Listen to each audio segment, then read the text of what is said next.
Welcome back, my gardening friends, to my double skinned polytunnel build. The playlist will be at the end if you're interested to see how we managed to get this far. That is the original height of the metal frame. We've increased the height by 0.8 of a metre. We've sat it on concrete curbs, screws underneath the wood so it's not touching the concrete, so it doesn't draw any moisture up. And we've done several things to get to this stage. We started this in January 21 or thereabouts. This time we've managed to get that window in at the end. We class it as a window, but basically it's fixed, and we'll take that out during the summer. And we managed to get the door and window at this end, so we can take those laths off, peel the polycarbonate out, which will reveal some Enviromesh. And there's the door, and I got one of those little awkward jobs done. Thank you for all the suggestions. And basically I've just knocked a pipe in the ground. Couldn't drill a hole in the concrete slabs because it just wouldn't sit right, so we've just knocked a steel pipe in, and after a couple of attempts we've got it to fit just nice. Now, one of the other jobs we need to do is to get the pipe work in. Now, those rebars were from a fly tip.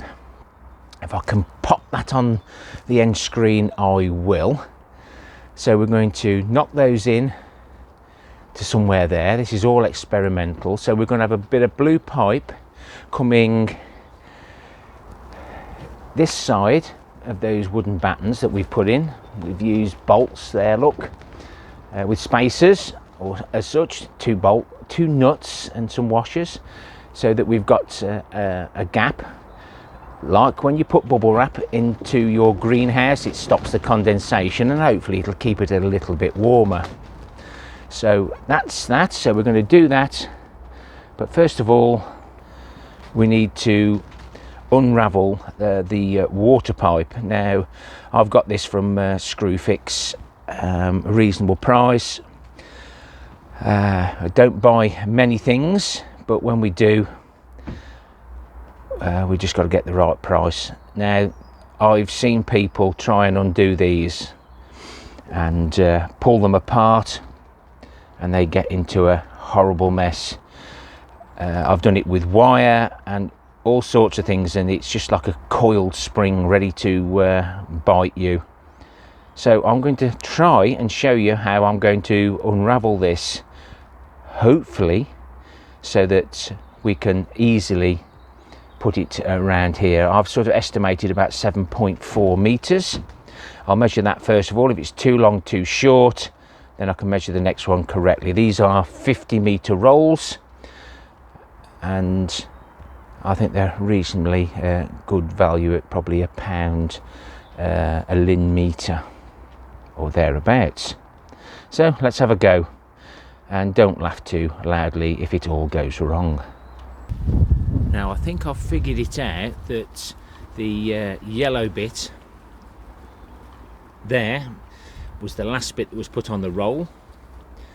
That's most important. I'm going to tether that to that stake I've put temporarily in the ground, and hopefully away we'll go. So far, so good. I've got a piece of string with me. Don't try and fetch the string afterwards. Need to tie it up as soon as we get any issues. So I'm just going to lift the camera up slightly so you can see me making a fool of myself.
Now I'm just going to leave that about 15-20 minutes just so the plastic pipe gets a feel for what it should feel like, because once I've cut that end off, you know what's going to happen. I want it to curl around the tunnel but not in great big circles, so hopefully we'll see what happens shortly. I can get some other jobs done. Right, I'll go and cut this off.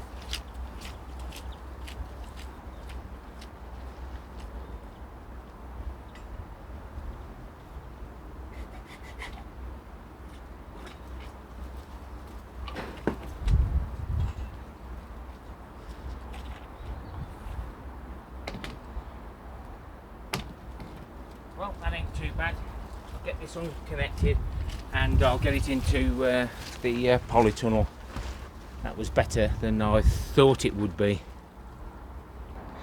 Well, I wasn't far out. That's half a metre, so it's 6.9 metres we actually need, and I thought it was going to be a pain, but in actual fact it wasn't too bad at all.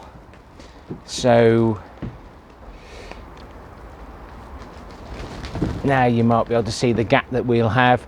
The plastic will be on this side of the batten. The pipe will be there to hold it. I've had to do this now because I need to know where the actual staging's going to be down this side. So I'll be putting some battens down here, and I've got room for manoeuvre. The plastic will be there. The battens for the workstations, which will fold down using the wire mesh. So now if I can get another one in when I can start messing about, seeing how far out the staging's got to be so it folds flat, not interfering with the pipe. Those metal rebars are just there to keep this bit solid, and all I've got to do then is fasten it to whatever we do here. And I've been thinking about this for about 3 or 4 years, so it's turning out okay. Putting the plastic on might be a pain, but no doubt there's a few friends out there that will give me a hand with that when it comes to it. Right, that's that. Let's move on to the February vegetable harvest and see what we can get out of the garden at this time of the year. Still got a few onions left, so we'll have one of those with one of the elephant garlic, some more sprouts. They're holding up really well, guys, considering I cut those tops off way back. Last of the kale in that form, but those little kalets are growing on the side. And we've got some manky looking red cabbage. These are the pups. That's the main cabbage. I'll be cutting that up shortly to show you, see how much we can get out of that. It looks awful, but hopefully we'll get quite a few meals out of it. And I've got a tub of Jerusalem artichokes and 2 tubs of Charlotte Christmas potatoes. I think they were sown on different dates, were they? Yeah, one was a little bit later than the other, but they're still in the ground. That's how I store them. We'll see what they look like. Well, the wind's blowing and the rain is falling, so we're in the polytunnel, and we'll see what we've got. We'll do a bit of pause and record. You've seen these before.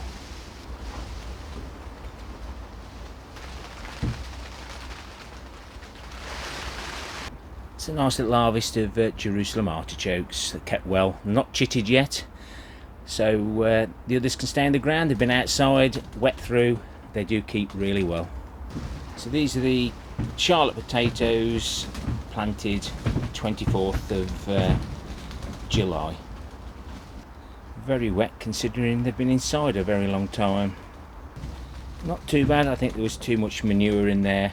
It retained the moisture far too much. Lesson learned on that one. These were sowed a little bit later on the 12th of August.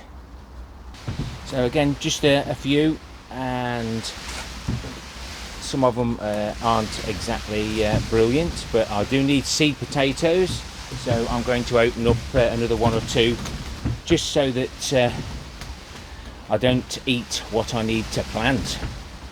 Another tub from the 11th of the 7th. That one's a little bit better. So I'll just get them all and put them together and we'll select half a dozen seed. I've noticed a few green ones, so we'll select those first. That'll do nicely. I'll leave those there for now and let them dry out a bit. They should be safe enough there, he says.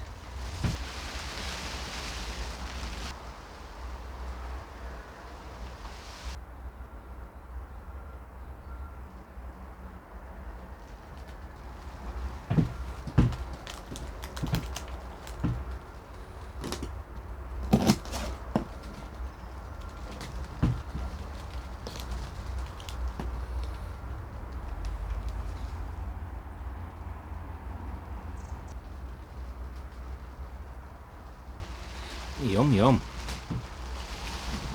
Lunchbox, here they come. Surprising what you can actually get out of them. And those are the little pups. And well, we've got to have an excuse me moment, haven't we? Excuse me. Very nice.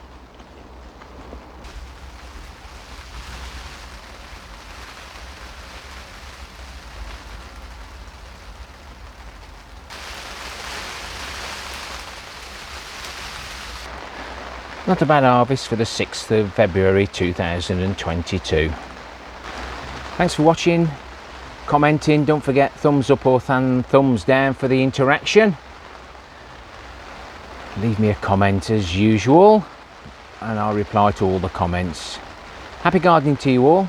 Till next time, my friends. Ta-ra for now.